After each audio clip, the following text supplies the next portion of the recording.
Hi dear NEET aspirants. സൈലത്തിൽ നിന്നും നിരവധി വിദ്യാർത്ഥികളെ ഇന്ത്യയിലെ വിവിധ മെഡിക്കൽ കോളേജുകളിലേക്ക് എത്തിച്ച സൈലത്തിന്റെ വൺ ഓഫ് ദ പ്രീമിയം പ്രോഗ്രാമാണ് XPL സൈലം പ്രീമിയർ ലീഗ്. ഈ വർഷത്തെ XPLന്റെ 1.0 ബാച്ചും 2.0 ബാച്ചും ഒക്കെ വളരെ സക്സസ്ഫുള്ളി റൺ ആയിക്കൊണ്ടിരിക്കുകയാണ്. അവരുടെ പരീക്ഷകളൊക്കെ ആരംഭിക്കാറായി. ഇപ്പോൾ നമ്മൾ അഡ്മിഷൻ എടുത്തുകൊണ്ടിരിക്കുന്നത് XPL 3.0 ബാച്ചുകളിലേക്കാണ്. അപ്പോൾ XPL 3.0 ബാച്ചുകളിലെ ക്ലാസ്സുകൾ എങ്ങനെയായിരിക്കുമെന്നും അതിൻ്റെ DPP, അതായത് നമ്മൾ ക്ലാസ്സിൽ ഡിസ്കസ് ചെയ്യുന്ന ക്വസ്റ്റ്യൻസിൻ്റെ ആ ഒരു material DPP, daily practice problem, അതെങ്ങനെയാണെന്നും അതിൽ കോണ്ടന്റും ഉണ്ട്. അതിൻ്റെ ഡീറ്റെയിൽഡ് വീഡിയോ നമ്മൾ ഓൾറെഡി പ്രസൻറ്റ് ചെയ്താണ്, നിങ്ങളൊരു പക്ഷേ കണ്ടു കാണും. ഇപ്പോൾ ഞാൻ നിങ്ങൾക്ക് പരിചയപ്പെടുത്താൻ പോകുന്നത് ഒരു ഗിഫ്റ്റ് ബോക്സ് ആണ്. XPL വിത്ത് മെറ്റീരിയൽ ജോയിൻ ചെയ്യുന്ന സ്റ്റുഡൻസിന് ലഭിക്കാൻ പോകുന്ന അഡീഷണൽ റഫറൻസ് ബുക്കുകളാണത്. റഫറൻസ് ബുക്കിനപ്പുറം നമ്മുടെ പ്രാക്ടീസിനെ ഒന്നും കൂടെ ഷാർപ്പാക്കുന്ന മെറ്റീരിയൽസ് ആണ് ഞാൻ നിങ്ങൾക്ക് പരിചയപ്പെടുത്താൻ പോകുന്നത്. സോ ഈ ഒരു ബോക്സ് ആണ് നിങ്ങൾക്ക് മെറ്റീരിയൽ ആയിട്ട് നിങ്ങളുടെ കൈകളിലേക്ക് എത്താൻ പോകുന്നത്. സോ ഇതിൽ നിരവധി സർപ്രൈസുകളുണ്ട്. സോ ഈ കാണുന്നതാണ് നിങ്ങളുടെ കയ്യിലേക്ക് എത്താൻ പോകുന്ന മെറ്റീരിയൽസ്. ഓരോ സബ്ജക്റ്റിലും ഈ 2 ബുക്സ് ആണ് നിങ്ങൾക്ക് ലഭിക്കാൻ പോകുന്നത്. അപ്പോൾ അതിൽ ഞാൻ ഫിസിക്സ് തന്നെ സ്റ്റാർട്ട് ചെയ്യാം.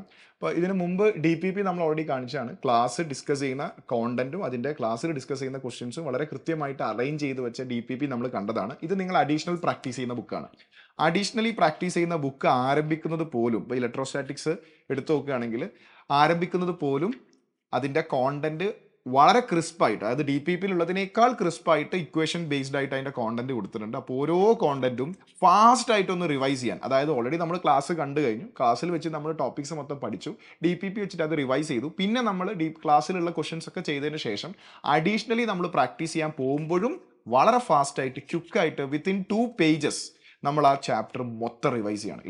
ഇലക്ട്രിക് ചാർജസ് ആൻഡ് ഫീൽഡ് മൊത്തം നമ്മളൊരു 2 പേജിലാക്കി അത്രയും ക്രിസ്പായിട്ട് റിവൈസ് ചെയ്തിട്ട് നമ്മൾ ക്വസ്റ്റ്യൻ ചെയ്യാൻ പോവാണ്. ക്വസ്റ്റ്യൻസിൽ നിങ്ങൾക്ക് ലെവൽ 1-ൽ തന്നെ എറൗണ്ട് 60 ക്വസ്റ്റ്യൻസ് നിങ്ങൾക്ക് ലെവൽ 1 തന്നെ കിട്ടുന്നുണ്ട്. ലെവൽ 1 കഴിഞ്ഞാൽ ലെവൽ 1 കംപ്ലീറ്റ് ചെയ്തതിന് ശേഷം നമ്മൾ ലെവൽ 2 ക്വസ്റ്റ്യനിലേക്ക് പോകും.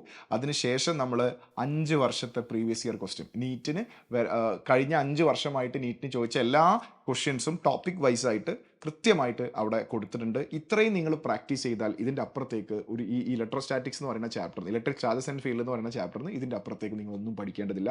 അത്രയും ഉറപ്പായിട്ട് ക്ലിയർ കട്ടായിട്ട് എനിക്ക് പറയാൻ സാധിക്കും. ഇലക്ട്രിക് ചാർജസ് ആൻഡ് ഫീൽഡിൽ നമ്മൾ DPPയിലെ ടോപ്പിക്ക് പഠിച്ചു, DPPയിലെ ക്വസ്റ്റ്യൻസ് സോൾവ് ചെയ്തു. അതിനുശേഷം അഡീഷണലി നിങ്ങൾ ഈ ബുക്ക് റെഫർ ചെയ്യുമ്പോൾ ഇതിലുള്ള ഇലക്ട്രിക് ചാർജസ് ആൻഡ് ഫീൽഡിലെ ലെവൽ 1-ലെയും ലെവൽ 2-ലെയും ക്വസ്റ്റ്യൻസ് മൊത്തം കംപ്ലീറ്റ് ചെയ്ത് ഈ അവസാന 5 വർഷം നീറ്റ് PYQ ഇവിടെ ചെയ്ത് കഴിഞ്ഞാൽ ഈ ചാപ്റ്ററിന് അപ്പുറത്തേക്ക് ഇനി ഒന്നും നിങ്ങൾ നോക്കേണ്ടില്ല. ഇതിനപ്പുറത്തേക്ക് ഈ ചാപ്റ്ററിൽ നിങ്ങൾ ഇനി ഒന്നും നോക്കേണ്ടില്ല. ഈ ചാപ്റ്റർ നമ്മൾ സെറ്റായി കഴിഞ്ഞു. ഇതുപോലെയാണ് നമ്മൾ ഓരോ ചാപ്റ്ററും പഠിക്കാൻ പോകുന്നത്. ഇനി ഇതിൻ്റെ സൊല്യൂഷൻ, ഡീറ്റെയിൽഡ് സൊല്യൂഷൻ ആ ചാപ്റ്റർ കഴിഞ്ഞാൽ അവിടെ തന്നെ ഉണ്ട്. പക്ഷേ നമ്മൾ സൊല്യൂഷൻ നോക്കരുത്. സൊല്യൂഷൻ നോക്കാതെ പ്രാക്ടീസ് ചെയ്തിട്ട് ഏറ്റവും അവസാനം സൊല്യൂഷൻ വെച്ച് റെഫർ ചെയ്താൽ മതി. അങ്ങനെ വരുമ്പോൾ നമുക്ക് അഡീഷണലി കുറേ പോയിന്റ്സുകളായി നിന്ന് പഠിക്കാൻ പറ്റും. അപ്പോൾ ലെവൽ 1 ലെവൽ 2 ഒന്ന് ഫിനിഷ് ചെയ്തതിന് ശേഷം വേണം നിങ്ങൾ PYQയിലേക്ക് പോകാൻ. അപ്പോഴാണ് നിങ്ങൾക്ക് മനസ്സിലാവുക PYQ വളരെ സിമ്പിളായിട്ട് നിങ്ങൾക്ക് ക്രാക്ക് ചെയ്തെടുക്കാൻ പറ്റും എന്നുള്ളത്. അപ്പോൾ ഇതേപോലെ +1-ലെ ഫിസിക്സ്, +2-ലെ ഫിസിക്സ്, അങ്ങനെയാണ് 2 ബുക്കായിട്ട് ഒരു സബ്ജക്റ്റ് വരുന്നത്. കെമിസ്ട്രിയിലേക്ക് വരുമ്പോൾ അതുപോലെ തന്നെ +1-ലെ ആദ്യത്തെ some basic concept of chemistry അത് നമ്മൾ നോക്കുമ്പോൾ വളരെ വളരെ ക്രിസ്പായിട്ട് എല്ലാ ടോപ്പിക്കും ഒരൊറ്റ നോട്ടത്തിൽ നമുക്ക് റിവൈസ് ചെയ്യാൻ പറ്റുന്ന രൂപത്തിൽ 2 പേജിലായിട്ട് അതിൻ്റെ ടോപ്പിക്സ് കൊടുത്തിട്ടുണ്ട്.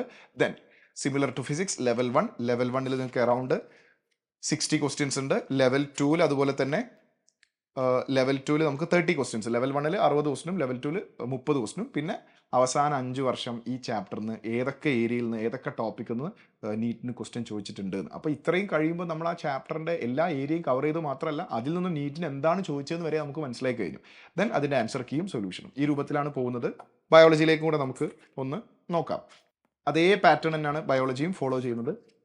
Yes, reproduction in organism first chapter നമുക്ക് വേണ്ട NCERT കോണ്ടന്റുകൾ വളരെ ക്രിസ്പായിട്ട് കൊടുത്തിട്ടുണ്ട്. എല്ലാ പോയിന്റ്സും ഇൻക്ലൂഡഡ് ആണ്. 2 പേജിൽ നമ്മൾ ആ ടോപ്പിക്സ് മൊത്തം റിവൈസ് ചെയ്യുന്നു, ചാപ്റ്റർ മൊത്തം റിവൈസ് ചെയ്യുന്നു. ലെവൽ 1-ൽ 60 ക്വസ്റ്റ്യൻ, ലെവൽ 2-ൽ 30 question, then last 5 year PYQ.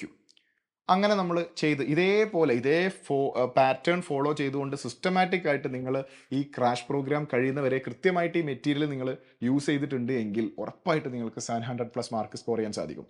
So next സൈലത്തിൻ്റെ ഒരു ഗോൾഡൻ ഫീച്ചറാണ്, നിങ്ങൾക്കൊരു പക്ഷേ മനസ്സിലായിട്ടുണ്ടാവും, മൈൻഡ് മാപ്പ്.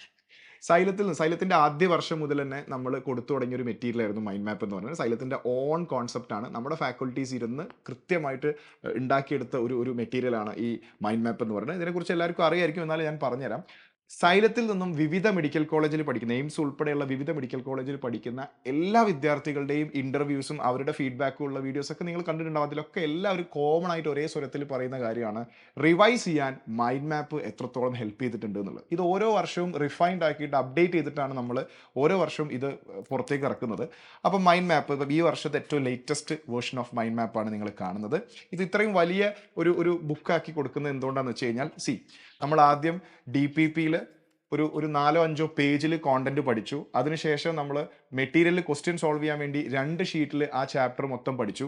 ശേഷം നമ്മളിതാ റിവൈസ് ചെയ്യാൻ വേണ്ടി ഒരു സിംഗിൾ ഷീറ്റ് ഓഫ് പേപ്പറിൽ ഒരു ചാപ്റ്ററിലെ എല്ലാ കോണ്ടന്റും ഇൻക്ലൂഡ് ചെയ്തിട്ട് ഒരു ഫൈനൽ റിവിഷൻ, ഒരു ഫൈനൽ ടച്ചിന് വേണ്ടിയിട്ടുള്ള ഒരു റിവിഷൻ മെറ്റീരിയലിൻ്റെ അപ്പുറം നമ്മൾ തന്നെ എഴുതി ഉണ്ടാക്കുന്ന കീ നോട്ട്സ് ഉണ്ടാവുമല്ലോ. ഇപ്പോൾ നമ്മൾ ഇക്വേഷൻ ബുക്കുകളും ഇക്വേഷൻ നോട്ടുകളൊക്കെ നമ്മൾ സ്റ്റുഡൻസ് തന്നെ എഴുതി ഉണ്ടാക്കുമല്ലോ. ആ പണി ഓൾറെഡി നമ്മൾ എടുത്തു വെച്ചിട്ട് നിങ്ങളെ കയ്യിലേക്ക് തരികയാണ്.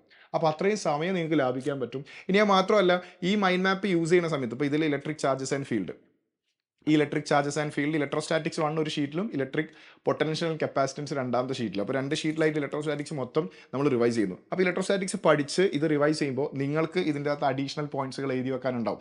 അഡീഷണൽ പോയിന്റ് എന്ന് പറഞ്ഞാൽ എക്സ്ട്രാ പോയിന്റ്സ് എന്നല്ല, ഒരു കണ്ടന്റ് വായിച്ചിട്ട് നിങ്ങൾക്ക് ഓർത്ത് വെക്കാൻ പാകത്തിന് ചില കുട്ടികളൊക്കെ മലയാളത്തിലൊക്കെ സൈഡിൽ എഴുതി വെക്കുന്നത് കാണാറുണ്ട്.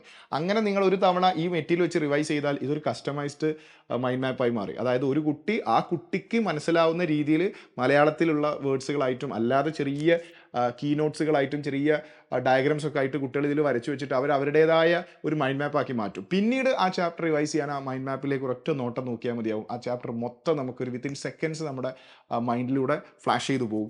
അപ്പോൾ അത്രയും ഹെൽപ്ഫുൾ ആവുന്ന ഒരു മെറ്റീരിയലാണ് മൈൻഡ് മാപ്പ് എന്ന് പറയുന്നത്. വളരെ കളേർഡായി ടോപ്പിക്കുകളൊക്കെ വളരെ കൃത്യമായി അടുക്കി വെച്ച് എല്ലാ ഇക്വേഷൻസും നമുക്ക് ഒറ്റ നോട്ടത്തിൽ കണ്ട് പഠിച്ച് ഓർത്തെടുക്കാവുന്ന രൂപത്തിലുള്ള മൈൻഡ് മാപ്പ് 2 മൈൻഡ് മാപ്പാണ് നിങ്ങൾക്ക് ഉണ്ടാവുക.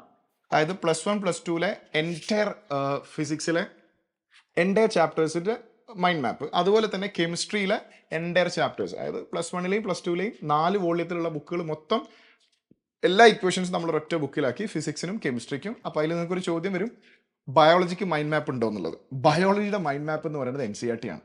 ബയോളജിയിൽ നിന്ന് നമുക്ക് പ്രത്യേകിച്ച് ഒന്നും എക്സ്ട്രാക്ട് ചെയ്തെടുക്കാനില്ല. NCERTയിൽ എന്തോ അത് മൊത്തം നമ്മൾ പഠിക്കണം. ബയോളജി നമ്മൾ ലൈൻ ബൈ ലൈൻ NCERT വായിക്കണം. NCERTയിലുള്ള എല്ലാ പ്രധാനപ്പെട്ട പോയിന്റ്സ് നമ്മുടെ DPPയിലും മെറ്റീരിയലായിട്ട് നമ്മൾ ഇൻക്ലൂഡ് ചെയ്തിട്ടുണ്ട്. പക്ഷേ എന്നാലും നിങ്ങൾ NCERT ടെക്സ്റ്റ് ബുക്ക് തന്നെ എടുത്ത് വെച്ച് അണ്ടർലൈൻ ചെയ്ത് ഹൈലൈറ്റ് ചെയ്ത് വായിച്ച് മുമ്പോട്ട് പോയി വേണം. സോ ഇത്രയാണ് നിങ്ങളുടെ കൈകളിലേക്ക് എത്താൻ പോകുന്ന ക്രാഷ് മെറ്റീരിയൽസ്. ഇത് കൃത്യമായി വളരെ പ്രൊഡക്റ്റീവായിട്ട് പഠിച്ചെടുത്ത് മുമ്പോട്ട് പോവുകയാണെങ്കിൽ ഇനിയും നമുക്ക് 90 ദിവസമുണ്ട്. ഈ 90 ദിവസവും വളരെ പ്രൊഡക്റ്റീവായിട്ട് യൂസ് ചെയ്യാൻ നിങ്ങൾക്ക് സാധിക്കുമെങ്കിൽ ഉറപ്പാണ് നെക്സ്റ്റ് ഇയർ നിങ്ങളൊരു മെഡിക്കൽ കോളേജിൽ ഇരുന്ന് പഠിക്കുന്നുണ്ടാവും. സോ XPL ബാച്ചിൻ്റെ കോഴ്സ് ഫീ ഡീറ്റെയിൽസ് ഇവിടെ കൊടുത്തിട്ടുണ്ട്. വിത്ത് മെറ്റീരിയൽ വിത്തൗട്ട് മെറ്റീരിയൽ ഒക്കെ സെപ്പറേറ്റ് കോഴ്സ് ഫീ ഡീറ്റെയിൽസ് കൊടുത്തിട്ടുണ്ട്. സോ എല്ലാവരും തന്നെ ഒരു ദിവസം പോലും വേസ്റ്റ് ചെയ്യാതെ ഉടൻ തന്നെ ജോയിൻ ചെയ്യുക. നമുക്ക് ക്ലാസ്സിൽ വെച്ച് കാണാം. All the very best. By.